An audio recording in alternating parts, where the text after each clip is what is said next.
Hola, ¿cómo están? Muy buenas noches. Mi nombre es Daniel Nápoles y a nombre de Abogados Integrales les damos la más cordial bienvenida a una más de nuestras transmisiones en vivo. El día de hoy abordaremos el tema, o se hará un análisis sobre el decreto de austeridad publicado en el Diario Oficial de la Federación el día 23 de abril de 2020. Compartir en un Hola, grupo. ¿cómo están? Muy buenas noches. Mi nombre es Daniel Nápoles, Efrén Manuel Cruz de abogados Vázquez. Él es egresado de la Universidad Nacional Autónoma de México, de la Facultad de Derecho, con estudios en posgrado a nivel especialidad y maestría. Profesor universitario en las materias de Derecho Individual del Trabajo, Derecho Procesal del Trabajo y Filosofía Social. También es columnista en revistas especializadas en Derecho del Trabajo y socio fundador del despacho de abogados Cruz González Abogados SC.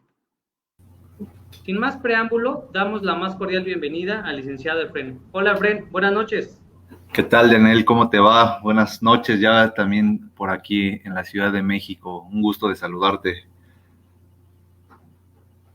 El gusto es de nosotros. Qué bueno que nos diste la oportunidad de llevar a cabo este live para conocer más sobre este tema muy interesante, que es el decreto de austeridad que se publicó en el Diario Oficial el 23 de abril de este año. Sí, pues es parte de todas estas medidas que el gobierno federal pues está adoptando para pues de alguna manera contrarrestar la crisis económica que deviene con el tema de la contingencia sanitaria y consecuentemente pues la suspensión de labores, ¿no?, que se está dando a nivel nacional. Muy bien, pues sin más detalle, nos gustaría escuchar tu opinión al respecto. Muy bien, Daniel, pues vamos a iniciar con este tema, pues primero con la importante aclaración que pues agradezco mucho el espacio que me brindas para compartir esta charla. Pues prácticamente será eso, una charla que espero que poco a poco se vayan sumando todos tus contactos, todos mis contactos, amigos e interesados en el tema, pues para hacerlo de la manera más amena posible que se pueda. Concretamente, a nivel global estamos viviendo una crisis sanitaria derivada de un virus que se propagó, tal vez como muy pocas veces se había visto a escala mundial. Pues por ahí recordamos el tema de la peste negra que se da en el siglo XIV, donde pues realmente devastó casi alrededor de 40 millones de individuos a nivel global. Pues evidentemente esto no sucederá en esa magnitud. Sin embargo, por la trascendencia en nuestra época actual, pues podemos considerar que es una pandemia que se propaga y que está generando una crisis como en aquellas épocas. Y ahorita las crisis, además de ser de carácter sanitario, además de ser de carácter en la salud, que afecta a nuestra salud, pues principalmente también se está dando el tema económico, ¿no?, por el sistema económico que se está manejando a nivel global, que es el neoliberalismo. Pues dentro de estas medidas que el gobierno federal adopta, entre ellas, pues la suspensión de las labores que no sean primordiales en el orbe nacional, pues está un decreto presidencial que emite el titular del Ejecutivo Federal, que es el presidente Andrés Manuel López Obrador, que se publica en el Diario Oficial de la Federación el 23 de abril del 2020, es decir, pues hace escasos 15 días. Finalmente, la generalidad de este decreto de austeridad, pues repito, tiene como fin contrarrestar la crisis de carácter económico que se está generando pues por esta contingencia y muy en particular por la suspensión de las labores que no son esenciales, que realmente están parando la economía no solo nacional, sino de carácter internacional. Concretamente, ¿qué establece este decreto, Daniel? Según la parte inicial del mismo, me voy a permitir leer las partes más esenciales para que vayamos tomando claridad en qué consiste el mismo, dice este decreto: de conformidad con los criterios que nos rigen de eficiencia, honestidad, austeridad y justicia, y ante la crisis mundial del modelo neoliberal que sin duda nos afecta, propongo, que esta palabra de propongo hay que ponerlas entrecomilladas para explicarlas con posterioridad, cierro paréntesis, propongo la aplicación urgente y categórica de las siguientes medidas. Concretamente, lo que vamos a platicar el día de hoy, Daniel, es no todas las medidas, en total son 11 medidas, sin embargo, la medular en torno a la cuestión laboral y que se relaciona con los derechos laborales de los trabajadores públicos es la medida número 1.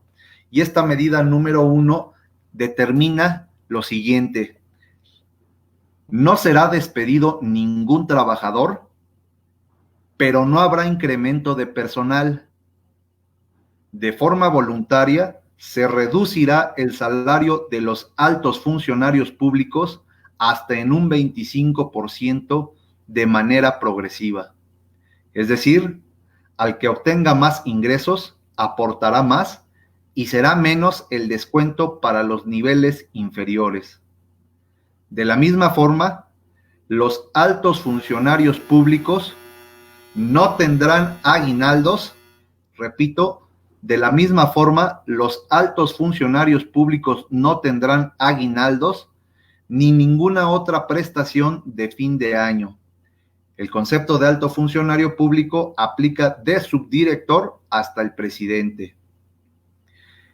Los transitorios de este decreto: en el primero se determina que el presente decreto entrará en vigor el día de su publicación en el Diario Oficial de la Federación y estará vigente hasta el 31 de diciembre del 2020. Este decreto se publicó el 23 de abril y de conformidad a este primer transitorio entra en vigor precisamente ese mismo día 23 de abril.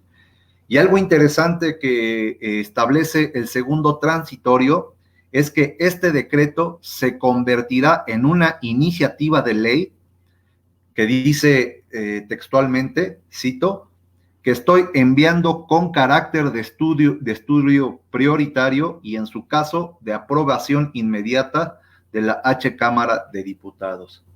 Pues, ¿cuáles son los fines y objetivos de este decreto de austeridad? Vamos a lo siguiente.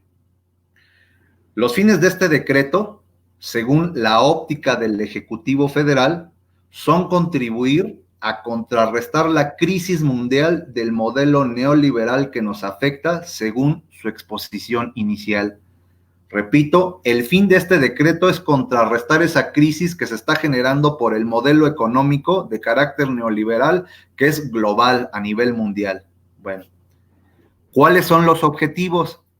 El objetivo es, parte de ellos es esta medida en torno a las condiciones de trabajo de los trabajadores públicos, también llamados servidores públicos, también llamados empleados públicos o en algunos casos burócratas, ¿no? Pero yo uso el término de trabajador público.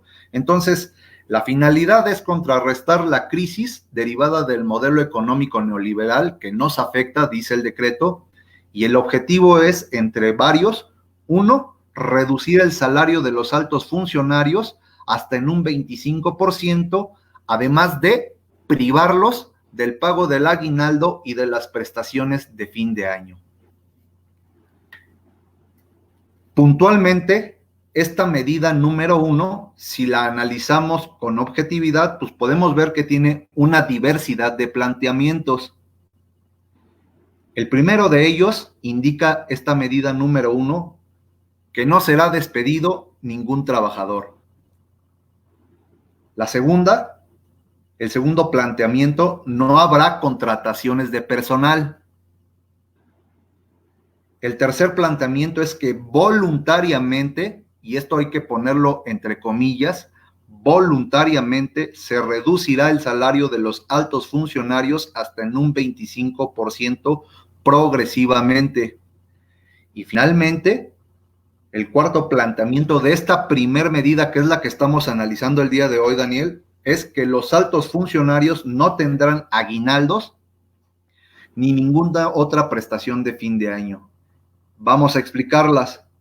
Los planteamientos 1 y 2, es decir, no será despedido ningún trabajador y no habrá contrataciones de personal, no requieren de una explicación profunda tomando en cuenta su claridad. Ningún trabajador de las entidades y dependencias de la administración pública perderá su empleo con motivo de despido, según dice este primer planteamiento. Desde luego, hay que hacer una aclaración siempre que no medie una causal de rescisión de la relación de trabajo o de los efectos del nombramiento, situación que no aclara el decreto, pero pues la entendemos como una obviedad. Y finalmente, en estas dependencias y entidades no habrá contrataciones de personal de nuevo ingreso durante el periodo de vigencia del decreto, es decir, a partir del 23 de abril del 2020 hasta el 31 de diciembre del 2020.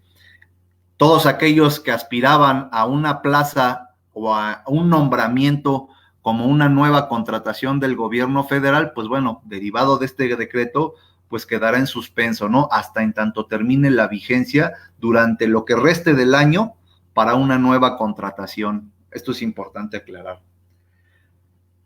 Los dos restantes planteamientos, que es la reducción del salario y la omisión en el pago del aguinaldo y prestaciones de fin de año, son el problema de fondo de este decreto de austeridad. Ello por dos motivos, y aquí es importante comenzar a analizar la trascendencia de estos dos motivos, porque son los que van a dar pie con posterioridad a objetivizar, fundamentar en su momento a través de la actividad jurisdiccional y nuestro ejercicio de la acción, pues el elemento en el amparo que es el concepto de violación.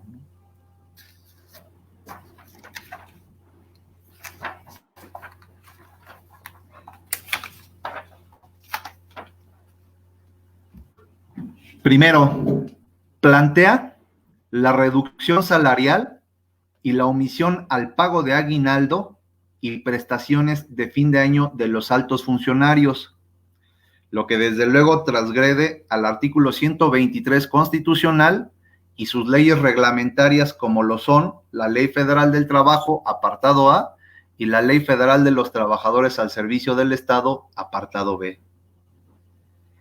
La segunda situación de importancia que implica esta medida o este decreto que hay que analizar en el amparo es que al proponer este decreto, la reducción salarial hasta en un 25% de manera voluntaria, y de manera voluntaria lo pongo entre comillas, Daniel, provoca una incertidumbre jurídica, pues el término de manera voluntaria parece engañoso. Tomando en cuenta la naturaleza jurídica del decreto como acto de autoridad, podríamos determinar si es legal que un decreto como el que estamos analizando sea susceptible de utilizar ese término, pues finalmente un decreto es una decisión de carácter imperativo que crea situaciones jurídicas concretas, pero que deberá de estar supeditado desde luego al reglamento, a la ley y a la Constitución, es decir, debe de ajustarse en fondo y forma a lo dispuesto por la ley.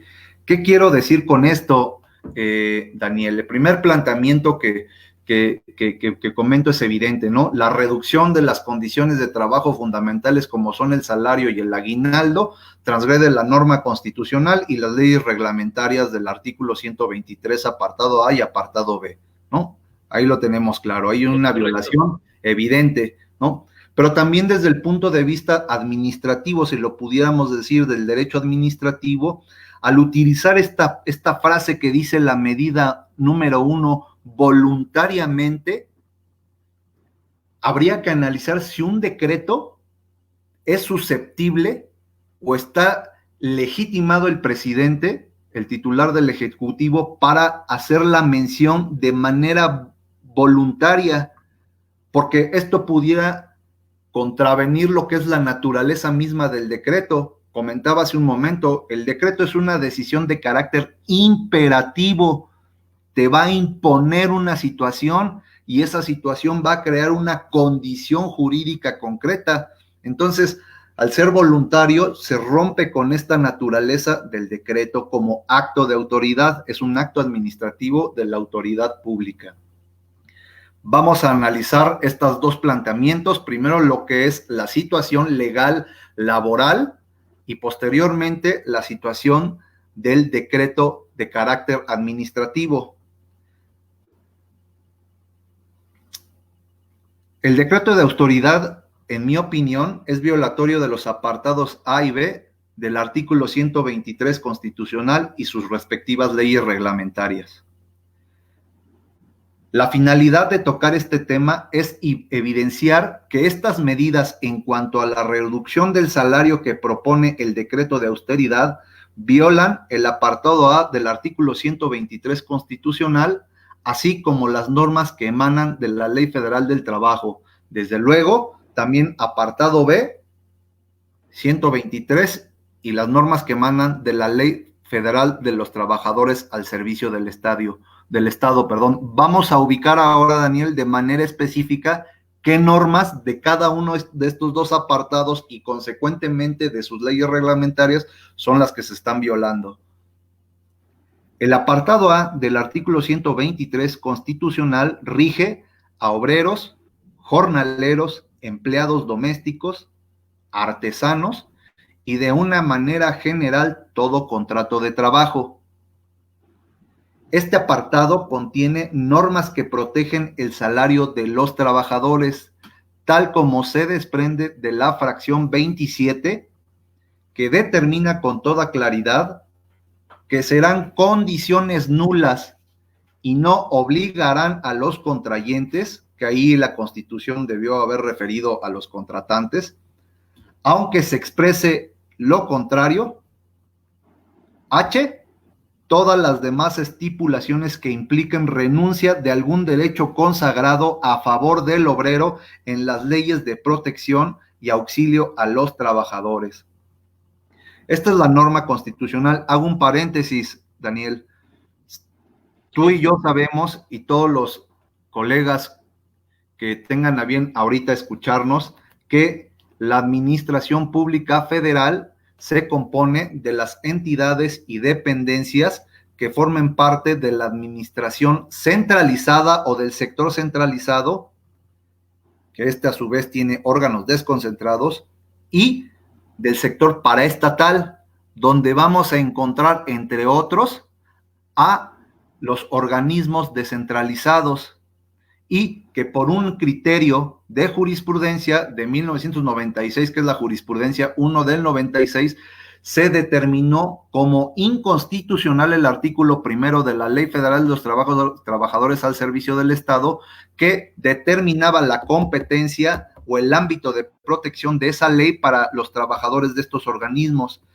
Posteriormente, con otra jurisprudencia, se determina que la ley que aplica a todos los trabajadores de los organismos públicos descentralizados es la Ley Federal del Trabajo y, consecuentemente, la competencia en caso de controversias será la Junta de Conciliación y Arbitraje. Espero que no me haya salido mucho del tema, pero de ahí por esta razón, por esta razón por la cual estoy comentando primero el apartado A del 123 y las normas que se violan de la Ley Federal del Trabajo, puesto que también es susceptible de aplicación en la administración pública por estos criterios de jurisprudencia. Repito, la norma constitucional, tratándose del apartado A del 123, en la fracción 27, establece, inciso H, todas las demás estipulaciones que impliquen renuncia de algún derecho consagrado a favor del obrero en las leyes de protección y auxilio de los trabajadores. ¿Cuáles son las leyes de protección? Esencialmente el apartado A, la Ley Federal del Trabajo.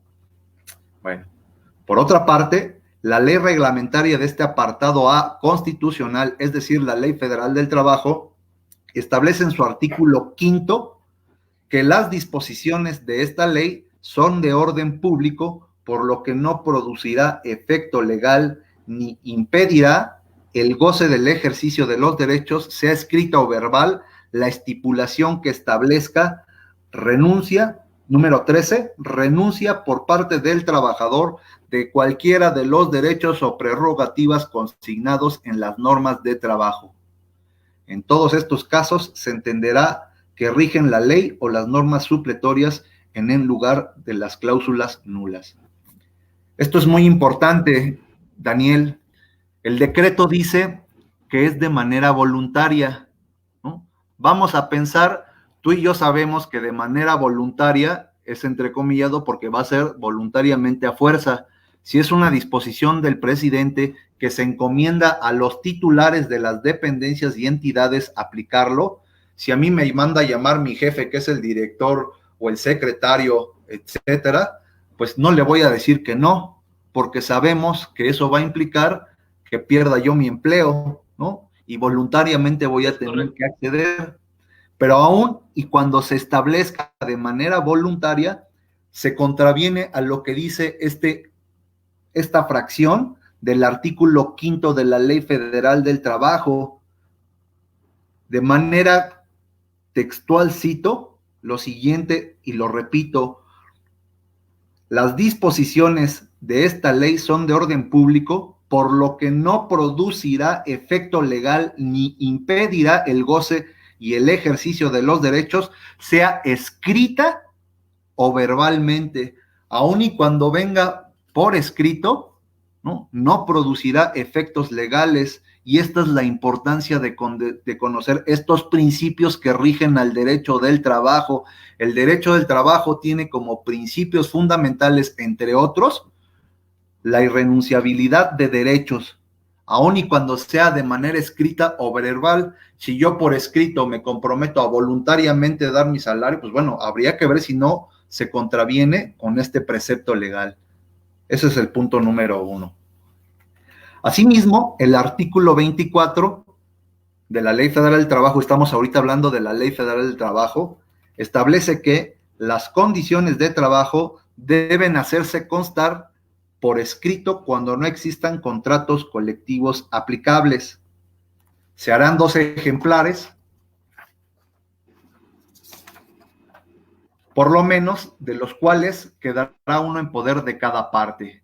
Hago una breve aclaración: en la administración pública, en vez de contrato individual de trabajo, le llaman nombramiento, ¿no? Que es una hoja, ¿no? Tú y yo conocimos en los contratos de trabajo, que son varias hojitas, ¿no? Tamaño carta. En la administración pública es generalmente una hoja, ¿no? A eso se le llama nombramiento, y se le llama nombramiento porque viene tu nombramiento, ¿no? El que vas a ocupar con algunas condiciones.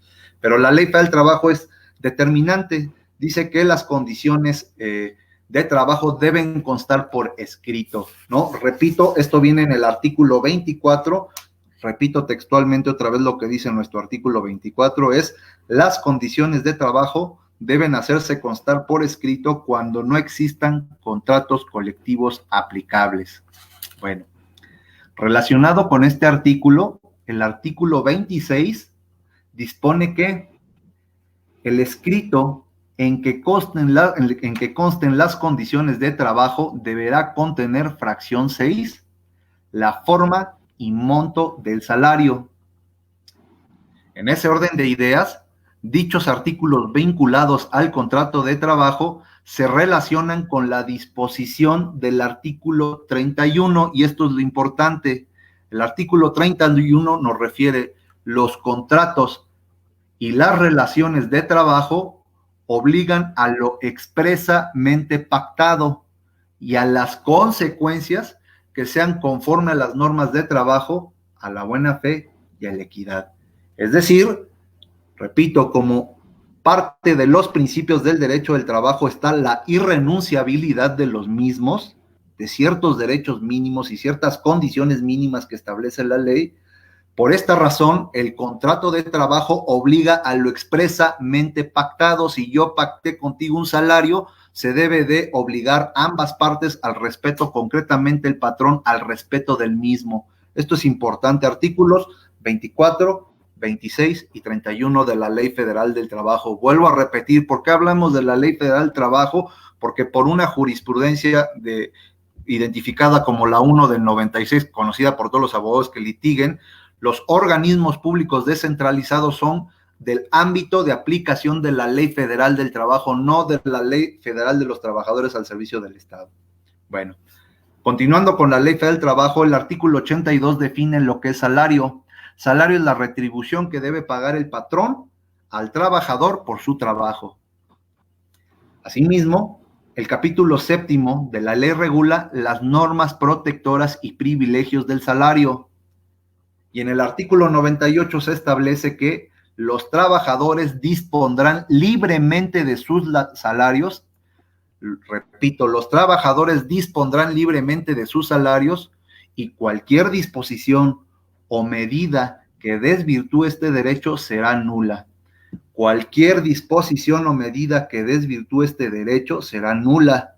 Entonces el decreto es nulo, ¿no? Porque estamos hablando de que los trabajadores podrán determinar de manera libre la condición salarial y cualquier disposición que contravenga esto será nula. Entonces, el decreto habría que analizar si no entra dentro de esta nulidad, porque está con esta primera medida que estamos analizando, que es la única que vamos a analizar en esta charla, ¿no? Porque es la única que tiene que ver con el tema del trabajo, pues está contraviniendo el tema del salario, y el salario es una condición fundamental de trabajo en la relación laboral.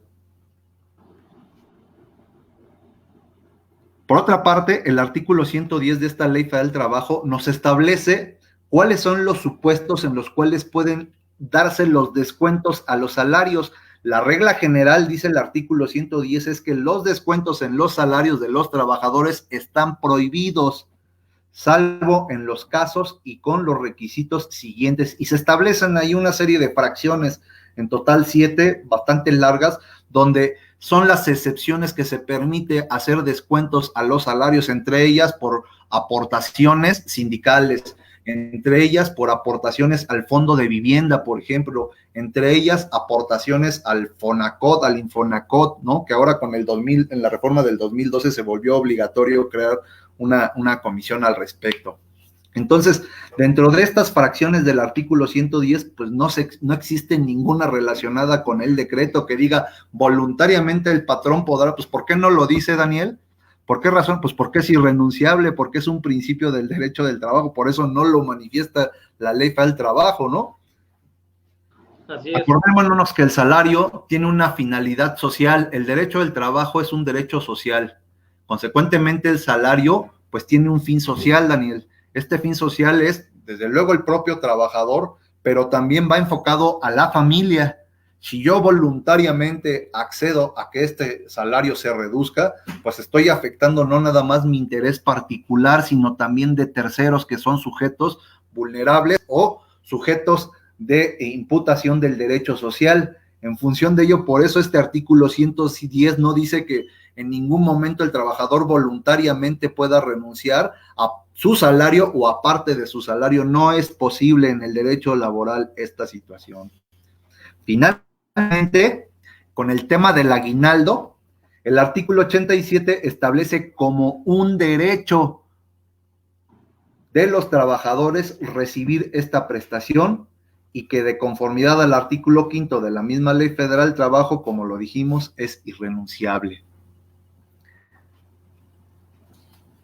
Vamos ahora con el tema del apartado B 123 y su ley reglamentaria para determinar cuáles son las normas que se están transgrediendo con este decreto.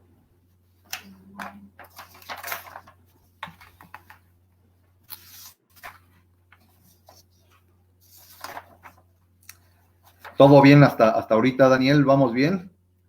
Tampoco. Adelante, creo que se está abordando de manera sistemática el tema, y en efecto es importante el paréntesis que hiciste para determinar el por qué estamos hablando de distintas legislaciones, ¿no? Apartado A, Ley Federal del Trabajo; apartado B, Ley de los Trabajadores al Servicio del Estado. Muy bien. Bueno, por su parte, el apartado B del artículo 123 constitucional rige la relación entre los poderes de la Unión y sus trabajadores. Esto dice la norma constitucional, el apartado B del 123. La fracción cuarta es determinante, todavía más que en el apartado A. Y la fracción cuarta de este apartado B del 123 constitucional refiere: los salarios serán fijados en los presupuestos respectivos sin que su cuantía pueda ser disminuida durante la vigencia de estos, sujetándose a lo dispuesto en el artículo 127 de esta Constitución y en la ley. ¿Qué dice el artículo 127 o a qué se refiere el artículo 127? Pues establece que los servidores públicos recibirán una remuneración adecuada e irrenunciable por el desempeño de su función, empleo, cargo o comisión. Aquí vale la pena hacer un breve análisis sobre esto. Cuando se emite un decreto de manera legal en el Diario Oficial de la Federación, se establece en dónde se encuentra fundamentado esta disposición de carácter administrativo. Y según el decreto que estamos analizando, cuando inicia esta parte del decreto mismo de su fundamentación, hacen referencia precisamente al artículo 127 constitucional, entre otros, ¿no? Entre otros artículos, ¿no? Y pues esta situación, pues viene todavía más a la luz y a reflejar la ilegalidad del mismo. ¿Por qué? Porque el artículo 127 de la Constitución establece que los servidores públicos recibirán una remuneración adecuada e irrenunciable por el desempeño de su función, cargo o comisión. Entonces, bueno. Asimismo, la fracción 6, la fracción cuarta del apartado B 123 dice: no puedes reducir salarios, ¿no? Claro.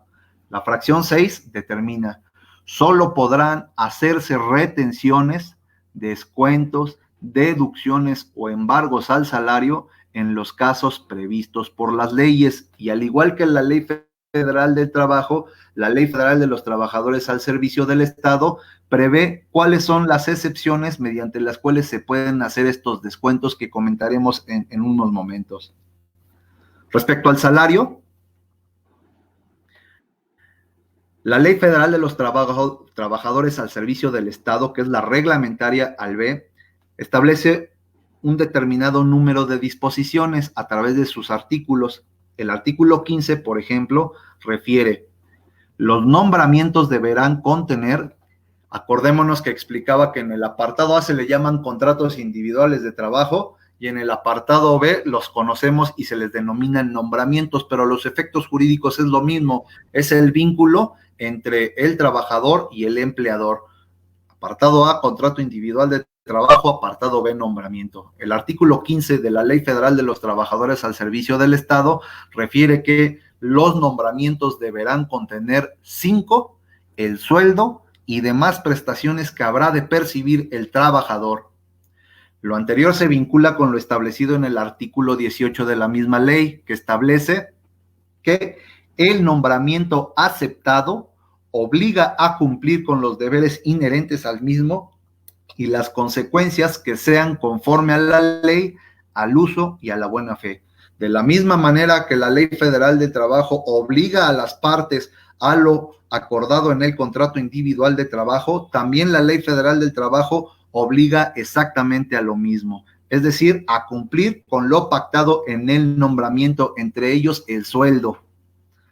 Respecto al salario, esta ley determina en el primer párrafo del artículo 32, estamos ahorita en la Ley Federal de los Trabajadores al Servicio del Estado, el sueldo o salario que se asigna en los tabuladores regionales para cada puesto constituye el sueldo total que debe pagarse al trabajador a cambio de los servicios prestados, sin perjuicio de otras prestaciones ya establecidas.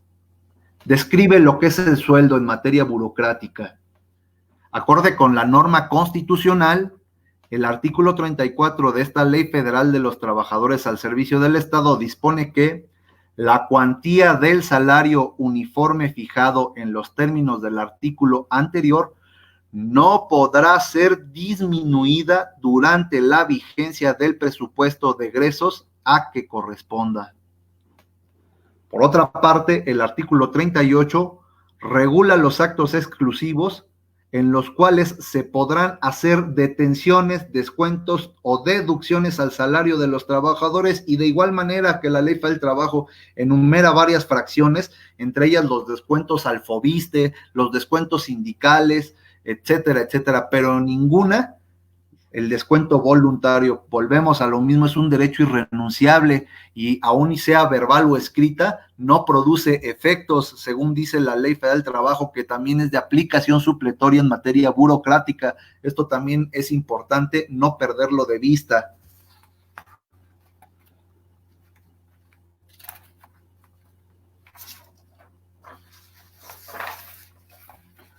Por último, con respecto al aguinaldo de los que entren al ámbito de aplicación de la Ley Federal de los Trabajadores del Servicio del Estado, el artículo 42 bis de la misma manera establece como un derecho de los trabajadores públicos el pago de esta prestación, el cual desde luego es irrenunciable.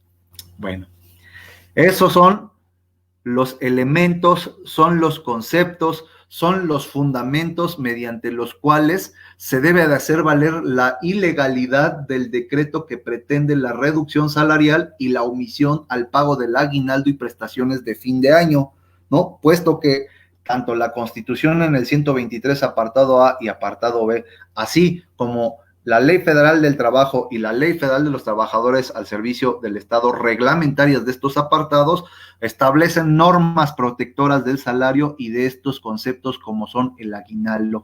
Creo que es evidentemente claro, ¿no? Y pues jurídicamente determinamos ahí un elemento que puede hacerse valer con toda contundencia en la instancia jurisdiccional correspondiente, que terminaremos hablando de eso en unos minutos más. Yo decía que el decreto habría que enfocarlo en dos planteamientos. Uno es este jurídico que viola las normas laborales y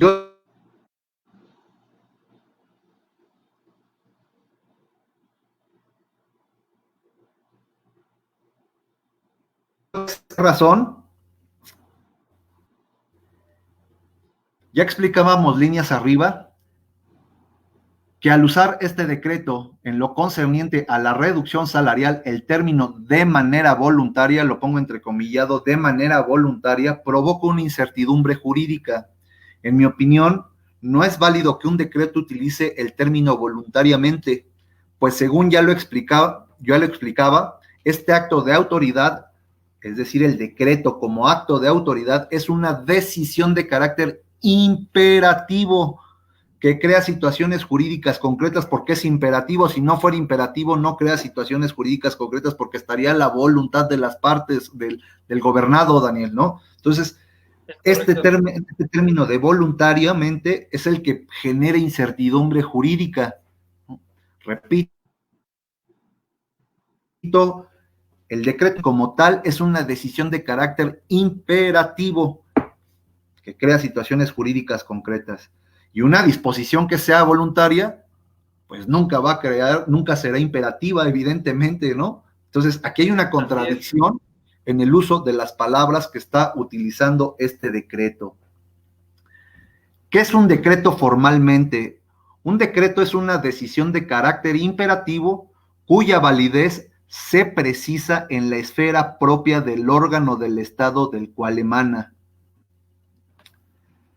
Es toda resolución o disposición de un órgano del Estado, como es el Ejecutivo, ¿no? El presidente, sobre un asunto o negocio de su competencia que crea situaciones jurídicas concretas.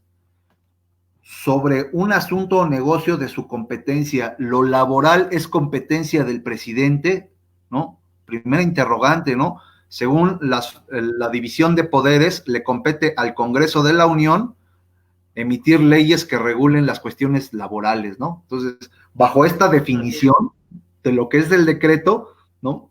Refiere que es sobre un asunto o negocio de su competencia. Entonces, lo laboral ya es competencia del Ejecutivo. No hay una invasión de poderes aquí, de un poder ejecutivo sobre el legislativo. Sería importante analizar eso, ¿no? Repito, El decreto es toda resolución o disposición de un órgano del Estado sobre un asunto o negocio de su competencia que crea situaciones jurídicas concretas que se refieren a un caso particular relativo a determinado tiempo, lugar, instituciones o individuos y que requiere cierta formalidad, que es la publicidad a través de la publicación del diario oficial, a efecto de que sea conocida por las personas a las que va dirigido. El decreto de austeridad emitido por el presidente, desde un punto de vista formal, es un acto administrativo, pues emana de un órgano de tal naturaleza. La doctrina se ha encargado de analizar los distintos tipos de decretos y entre ellos tenemos los que atienden al poder que los emite. Desde luego un decreto, Daniel, no es exclusivo del Poder Ejecutivo, hay decretos legislativos e inclusive también decretos judiciales. De modo que estos decretos van a ser decretos legislativos o decretos judiciales o decretos administrativos o del Ejecutivo. El decreto de austeridad que estamos analizando, desde luego, es de carácter administrativo y este tipo de decretos son actos administrativos que por su trascendencia y disposición de la ley deben de ser refrendados y publicarse en el diario oficial. Es claro que un decreto del Ejecutivo o administrativo toma tal denominación por el órgano del que procede, en este caso del titular del Ejecutivo Federal, y por tratarse de actos materialmente administrativos que revisten cierta formalidad mediante los que el Poder Ejecutivo realiza parte de la función que corresponde. El decreto administrativo, en consecuencia, es una expresión jurídica de la voluntad del órgano ejecutivo que dicta resoluciones en el ejercicio de sus funciones sobre una especie particular de los negocios públicos. Finalmente, el decreto de austeridad del presidente es una decisión que constituye un acto administrativo dictado de acuerdo con las facultades establecidas en la ley para generar situaciones jurídicas determinadas, lo que no le da validez, porque ya lo analizamos en torno a las normas laborales, ¿no? ¿Cuál es la naturaleza jurídica del decreto? Concretamente es un acto que emana del Poder Ejecutivo y su jerarquía implica que esté supeditado tanto a la ley, al reglamento y desde luego a la Constitución. En esta teoría que él señala, ¿no?, de la validez de la norma, pues todos los que estudiamos derecho, ¿no?, desde los primeros semestres en teoría del Estado o en introducción al estudio del derecho se nos enseña a que la norma tiene una validez, ¿no?, y esa validez va de conformidad a una norma superior que la va a fundar, ¿no?, y de ahí el acto de autoridad por eso debe ser fundado y motivado para cumplir con la garantía de legalidad que se establece en el artículo 16 constitucional, de modo que el decreto está supeditado al reglamento, a la ley y a la Constitución, desde luego a los tratados internacionales. Jerárquicamente está supeditado a estos ordenamientos. Tomando en cuenta la naturaleza del decreto y que este acto de autoridad tiene su origen en el Poder Ejecutivo, el derecho público y particularmente el derecho administrativo se han encargado de su estudio. Sin embargo, toda vez que el decreto de austeridad pretende afectar condiciones de trabajo fundamentales de los trabajadores públicos, el derecho social y el derecho del trabajo en particular también cuentan con la competencia para su análisis. Y todos los que estudiamos derecho sabemos que cualquier rama del derecho tiene relación con distintas ramas. En el caso concreto, el derecho administrativo tiene relación con el derecho del trabajo. ¿Por qué? Por ejemplo, la regulación de la estructura orgánica de las autoridades laborales es administrativa. La inspección del trabajo, que es una autoridad del trabajo, es de carácter administrativo. Las responsabilidades y sanciones administrativas a este personal, el registro de los sindicatos, el depósito de los contratos colectivos, de los reglamentos interiores de trabajo y en el caso de las relaciones laborales regidas por el apartado B del artículo 123 constitucional y las condiciones generales de trabajo que en el apartado B se suelen llamar, en vez de contrato colectivo, se suele llamar condiciones generales de trabajo. De ahí es la relación que da el derecho administrativo con el derecho del trabajo. Finalmente, consideramos que el decreto de austeridad del presidente provoca una incertidumbre jurídica, pues al plantearse como una propuesta voluntaria, rompe con las características del decreto como acto de autoridad, las cuales, según hemos identificado a lo largo de esta plática, serían las siguientes. 1, tiene su origen en el Poder Ejecutivo. 2, el decreto debe de ser imperativo. 3, crea situaciones jurídicas concretas. 4, está supeditado a la Constitución, a la ley y al reglamento. Y por último, debe de ajustarse de fondo y forma a lo dispuesto por la ley para cumplir con la garantía de legalidad. De estas características, ¿cuáles está cumpliendo el decreto de austeridad? Yo creo que, salvo una tal vez, ¿no? Pero todas las demás no se están dando. La única que cumple es que tiene su origen en el Poder Ejecutivo, pero no es imperativo, porque es voluntario, ¿no, Daniel? Lo dice así la medida número 1. Crea situaciones jurídicas, pues bueno, pues es que son de manera voluntaria, se crearían en todo momento. ¿Está supeditado a la Constitución? No, porque estamos viendo que quiere modificar el salario y la Constitución lo prohíbe. Y finalmente, no tiene fondo ni forma, es decir, no está fundamentado ni motivado con base en el texto legal. En función de ello, pues claramente estamos viendo que es desde el punto de vista administrativo, un acto de autoridad susceptible de demandar su nulidad o su anulabilidad, ¿no? Ante el Tribunal Federal de Justicia Administrativa, por ejemplo, en el juicio contencioso. En el amparo, evidentemente, hay una transgresión a las garantías individuales, falta de fundamentación y motivación, y desde luego, si analizamos el artículo 1 constitucional que abre toda esta gama a los derechos humanos, pues también nos priva de una condición importante que es el salario. Habría que ver si no hay una atentación en contra de este derecho humano, que pudiera ser considerado como humano, ¿no? ¿A qué sujetos o a quiénes se pretende aplicar este decreto de austeridad? Y aquí es importante que los que nos estén escuchando y estén en esta condición, pues sepan esta razón, ¿no? ¿A quiénes va a afectar? Pues a todos los que sean a todos los trabajadores públicos que se encuentren en dependencias o entidades de la administración pública federal, sector centralizado y desconcentrados, y administración pública paraestatal, y de subdirector hacia arriba.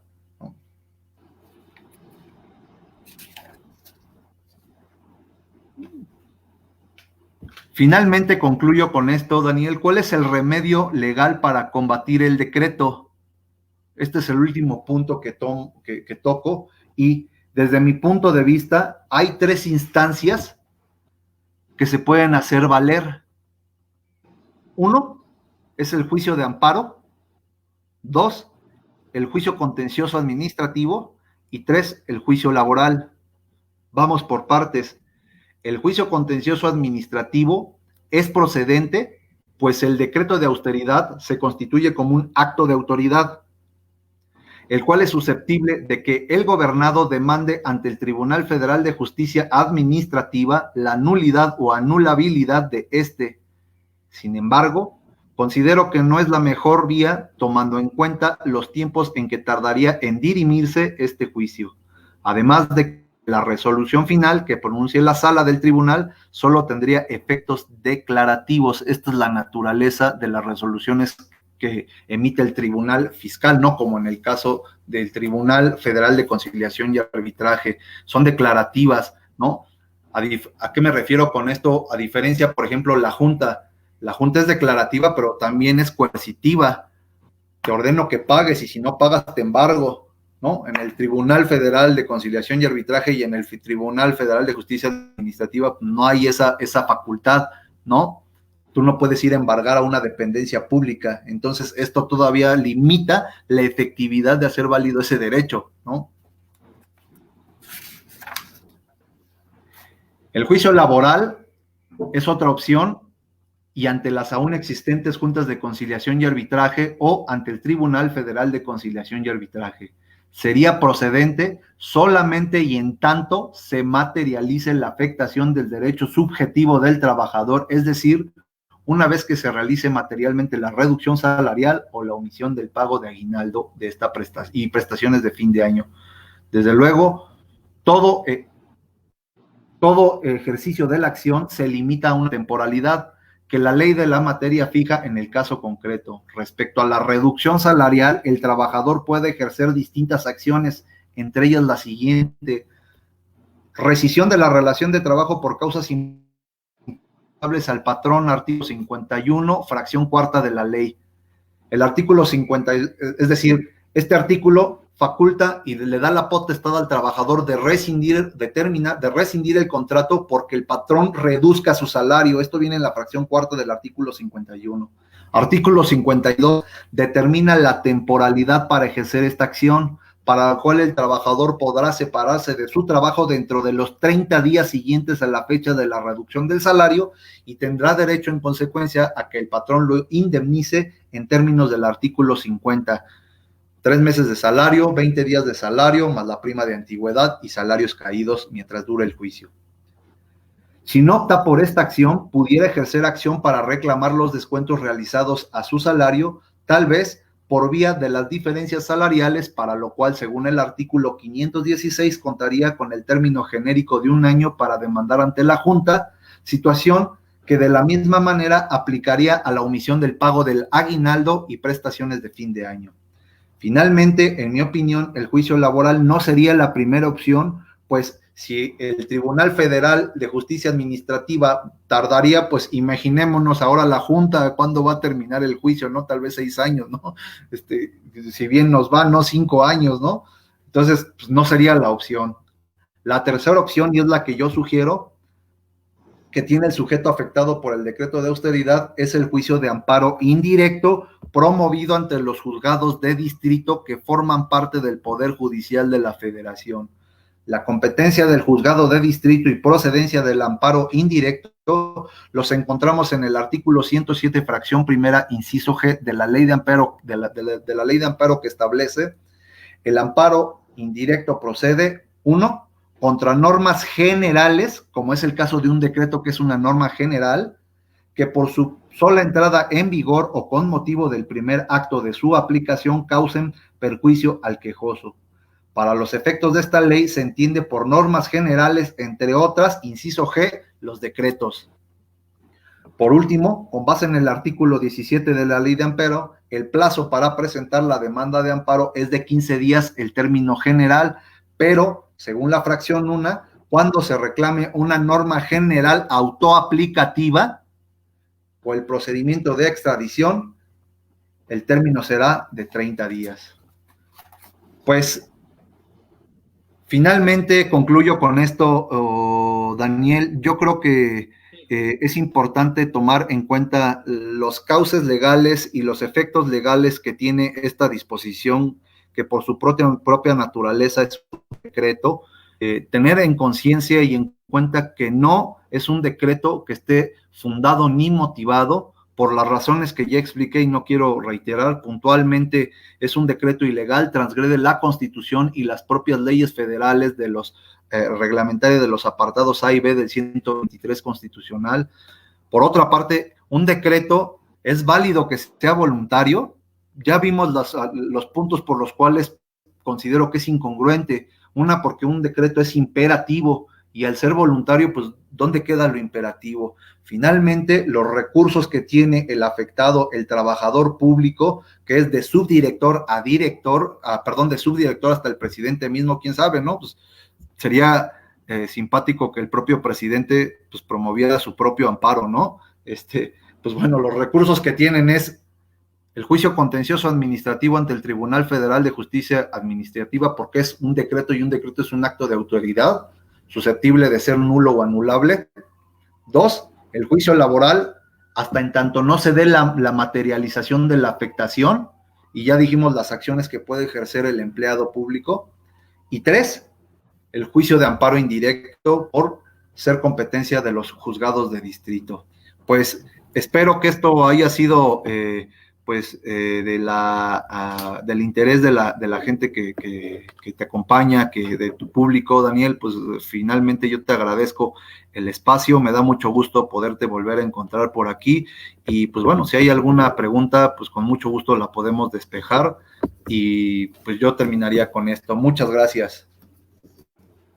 Por supuesto, Fran, es un tema muy, muy interesante, muy muy a estas fechas que nos encontramos precisamente. Y bueno, aquí en el chat nos han dado varias preguntas que, si no lo permites, le daremos lectura y pues las iremos respondiendo, ¿no? Bueno, la primera pregunta que nos dejan aquí en los comentarios es la siguiente. El hecho de que sea aprobado no quiere decir que entrará en vigor en la fecha establecida por las violaciones que en él hay. ¿Me pudiera repetir un poquito? Se cortó un poco Sí, el sonido, Daniel, correcto. perdón. El hecho de que sea aprobado no quiere decir que entrará en vigor en la fecha establecida por las violaciones que en él hay. Me imagino que en esta pregunta lo que quisieron dar a entender es que si por haber estado publicado y contravenir a una legislación no surte efectos. Digo, lo abordamos, pero igual para hacer hincapié en esta parte, ¿no? Sí, pues el transitorio es determinante, ¿no? El primer transitorio entra en vigor al momento mismo de su publicación y son, entre otras medidas, pues la reducción voluntaria, pero también la no contratación de nuevo personal. En esta segunda no se van a llevar a cabo contrataciones en todo lo que resta del 2020, que es el periodo de vigencia, y desde luego, aun y cuando las medidas son susceptibles de una ilegalidad, pero estas se tienen que hacer valer, Daniel, ¿no? O sea, no por el simple hecho de que entre en vigor, pues implique que sea nulo, ¿no? No, pues al contrario, esa es la finalidad en consecuencia de que el afectado promueva la instancia jurisdiccional correspondiente, que como decíamos es el amparo, ¿no? Desde mi muy particular opinión, lo más pronto, lo más conveniente por los tiempos es el amparo indirecto. Concretamente, contestando a la respuesta, aunque sea ilegal, tomando en cuenta esta explicación que fuimos dando, que fue un poco tardada, pero finalmente, pues, lo ameritaba, Daniel, ¿no? Finalmente, no por el hecho de que entre en vigor, y aún ya sabiendas que sabemos que es ilegal, pues eso lo revista de ilegalidad, porque la ilegalidad la tiene que declarar una autoridad, ¿no? Que en esta causa es una autoridad jurisdiccional, y para ese efecto, según uno de los principios del amparo, es agotar el principio de instancia de parte, es decir, yo tengo que ir a promover ante la autoridad constitucional, ¿no? Que un acto me está afectando. Si yo no lo hago, no lo puedo considerar formalmente como un acto ilegal. Tengo que ir a demandar. Correcto, Efraín. Nos hacen otra pregunta aquí en el chat. ¿No se hace mención en el decreto sobre los organismos autónomos constitucionales? Sí, son parte de hay que tomar, no entré en detalle cuando hablé de los sujetos, del tema de los sujetos a quienes afecta. Creo que esta pregunta la hace Jaime Sánchez. Jaime, contestando a tu pregunta, sí aplica. No hice referencia a ello para no extenderme en la explicación. Finalmente, el decreto aplica a todas las entidades y dependencias de la Administración Pública Federal. La Constitución y la Ley Orgánica de la Administración Pública Federal establecen cuáles son los órganos y sectores que pertenecen. Se divide en centralizada y paraestatal. Y la centralizada, si me permites nada más acotar esto para despejar esta duda, Daniel, que es parte de lo que omití. Sí, adelante, creo que es oportuno, ¿no? Así para que pues quede más explicado el tema, ¿no? Decía mi abuelito, ¿no? Más amarrado, más seguro, ¿no? Pues sí. Es correcto, es necesario. No tenemos límite de tiempo, así que estamos con toda la disposición, Efraín. Gracias, Daniel. Muchas gracias. Invita a todas las personas que están viendo en esa transmisión a, si hay alguna inquietud, alguna duda, hacérnosla saber en el chat, y la idea es que sea resuelta en esta entrevista. Listo. Bueno, sujetos a quienes pretende aplicarse el decreto. Ya decíamos que son a todos aquellos altos funcionarios de subdirector hasta el presidente de la República que integren o que formen parte de las entidades o dependencias de la Administración Pública Federal. La Administración Pública Federal, ¿cómo se conforma? Del sector centralizado y del sector paraestatal. Ahora, el sector centralizado, ¿cuál es? la oficina de la presidencia, y esta oficina tiene varias direcciones, tiene muchísimos, ¿no? Pero es la oficina de la presidencia, las secretarías de Estado, ¿no?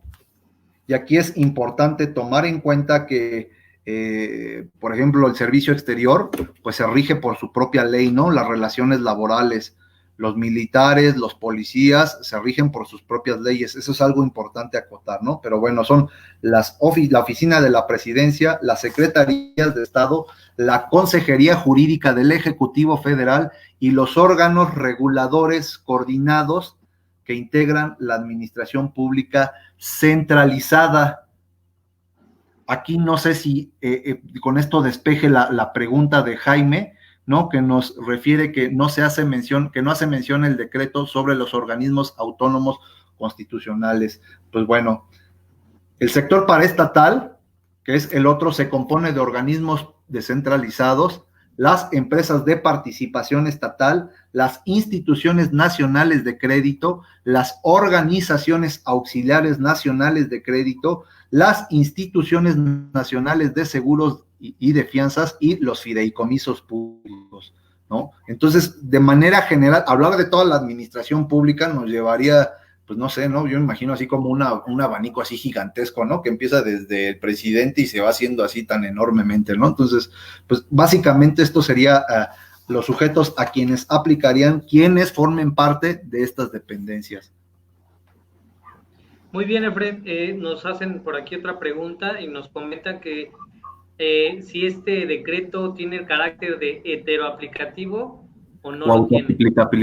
Autoaplicativo, sí. Así es. Sí, la ley de amparo distingue estas dos situaciones concretas. Para que efecto de los términos, la materia de amparo en México establece esta diferenciación en la ley de amparo. El término general del amparo es de 15 días, pero si es autoaplicativo, una norma general de carácter autoaplicativa, el término se extenderá hasta 30 días. En el caso concreto del decreto de austeridad, estamos hablando de una norma general de carácter autoaplicativo. Y aclaro esta situación, esta distinción se hace únicamente en el amparo en México. Entre paréntesis, recordemos que el amparo es una aportación de la doctrina jurídica, de la ciencia jurídica de México para el mundo, ¿no? Entonces, eso es algo importante referirlo. Por ahí hay un programa muy importante del canal del Congreso que habla precisamente de esta situación. Y estas figuras de autoaplicativo o heteroaplicativo es exclusivo en el derecho mexicano. Muy bien, Efren, con esta respuesta que acabas de proporcionarnos, se responde la pregunta que nos habían hecho también, que cuál es el tiempo en que tiene que presentar este amparo, pues ya nos lo acabas de referir, ¿no? Otra pregunta que nos hacen mención aquí es si esos derechos son irrenunciables por ser derechos adquiridos. Digo, creo que quedó mencionado con lo que a lo largo de tu exposición, ¿verdad? Sí, finalmente estamos hablando de un derecho social, ¿no? El derecho del trabajo, que es la rama particular del derecho que estudia o regula las relaciones de los trabajadores, pues nace, ¿no? O es consecuencia del derecho social. Y el derecho social, según lo explicaba el maestro Alberto Trueba, pues es un derecho de clase, ¿no? ¿Por qué? Porque tiende a proteger a una clase vulnerable, y en el derecho del trabajo la clase vulnerable, desde luego, siempre lo va a ser el trabajador, ¿no? Por esa desigualdad que se encuentra ante el capital, dueño de los medios de producción, y el trabajo pues únicamente tiene su fuerza de trabajo material o intelectual, ¿no? Y desde luego es un derecho protector en ese sentido. Por eso es irrenunciable como un principio del derecho del trabajo. Muy bien, Efren, y finalmente nos hacen esta pregunta: ¿es necesario agotar el principio de definitividad para poder promover el amparo en contra de este decreto? Bueno, aquí hay que tomar en cuenta algo. El principio de definitividad es una situación concreta que si no hubiera un recurso mediante el cual podamos atacar este decreto, pues necesariamente tenemos como instancia el amparo, pero concretamente el amparo indirecto no opta por esta situación tomando en cuenta que, por ejemplo, el procedimiento, el juicio ante el Tribunal Federal de Justicia Administrativa, ¿no? Es de una naturaleza distinta a lo que vas a tú a hacer valer en el amparo. En el amparo tú vas a hacer la violación de una garantía constitucional. En el juicio fiscal, ¿no? Perdón, en el juicio contencioso administrativo vas a hacer valer la nulidad o anulabilidad de un acto de autoridad, que es el decreto, y en el juicio laboral vas a hacer valer la violación de un derecho laboral. Por esta razón que estoy explicando, creo que es bastante clara, no existe como tal un recurso de agotar este recurso de esta instancia, este principio, perdón, de definitividad, es decir, no se prevé previo al amparo indirecto un recurso previo para posteriormente llegar al amparo indirecto.